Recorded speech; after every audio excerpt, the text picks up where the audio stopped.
Hello मित्रों, देसी Gujju kitchen में तमारुं हार्दिक स्वागत है। आज આપણે બનાવીશું હળદર મીઠાવાળા આંબળા। એના માટે આપણે આંબળા આવા સરસ લઈ લીધા છે, તમે જોઈ શકો છો। આવા મસ્ત આંબળા લઈ લેવાના, એકદમ કઠણ તાજા।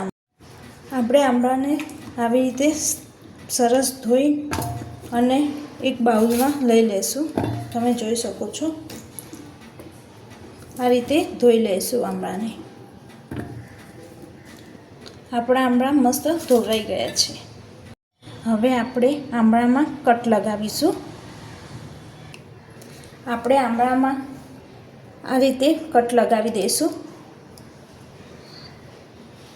आवी रीते कट देखाय त्यां ज लगावीशुं आपणे कट, जेथी आपणुं मीठुं अने हळदरनुं पाणी एकदम अंदर सुधी जाय अने तुरस निकळी जाय आंबळानी, અને ખાવામાં પણ સરસ લાગે। તમે જોઈ શકો છો આ રીતે કટ લગાવીશું આપણે। આવી રીતે બધા આંબળાને કટ લગાવી દેશું। અને હા, ડાઘાવાળા અને એવા આંબળા ના લેવા, આવા જ લેવા। આ રીતે આપણે બધા આંબળાને કટ લગાવી દઈશું। આપણે આ રીતે બધા આંબળાને કટ લગાવીને મૂકી દઈશું। આ રીતે બધા આંબળા કટ કરીને રાખી મૂકશું। તમે જોઈ શકો છો આપણા આંબળાને કટ લાગી ગયા છે મસ્ત, જેથી આંબળાનું તુરાશ બધી નીકળી જાય અને હળદરનું મીઠાનું પાણી અંદર છેક સુધી જાય। હવે આપણે આંબળામાં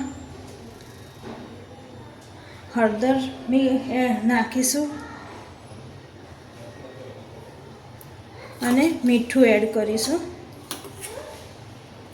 તમે જોઈ શકો છો। હવે આપણે આને મિક્સ કરી દઈશું। આપણે આમાં હાથ નહીં નાખીએ, આ રીતે મિક્સ કરી દઈશું। જો તમે જોઈ શકો છો, ના હોય તો તમે ચમચા વડે પણ મિક્સ કરી શકો આ રીતે। હવે આપણે ત્યાં સુધી પડ્યું રાખશું ઢાંકીને, જ્યાં સુધી મીઠાનું પાણી નીકળી નહીં જાય। આપણે મીઠાનું પાણી છૂટું પડે ત્યાં સુધી આપણે આ રીતે મૂકી રાખશું 3 થી 4 મિનિટ સુધી। આપણે હવે આ રીતની એક બરણી લઈ લેશું।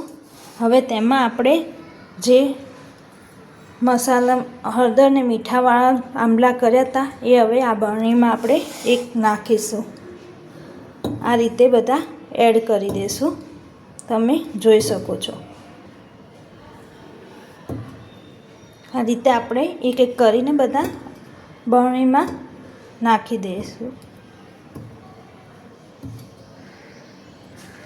આપણે હવે આમાં પાણી એડ કરી દઈશું।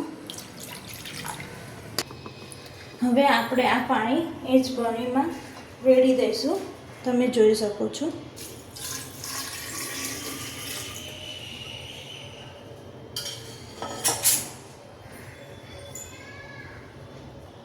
હવે આપણે આંબળા ડૂબે તેટલું પાણી અંદર એડ કરીશું।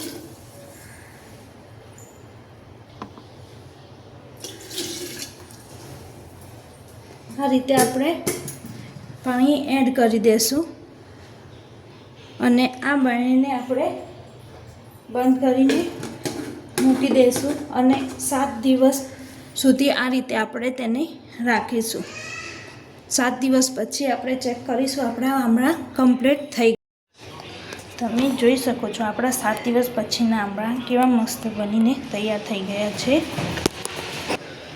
તમે જોઈ શકો છો કેવા મસ્ત આંબળા મસ્ત બનીને તૈયાર થઈ ગયા છે।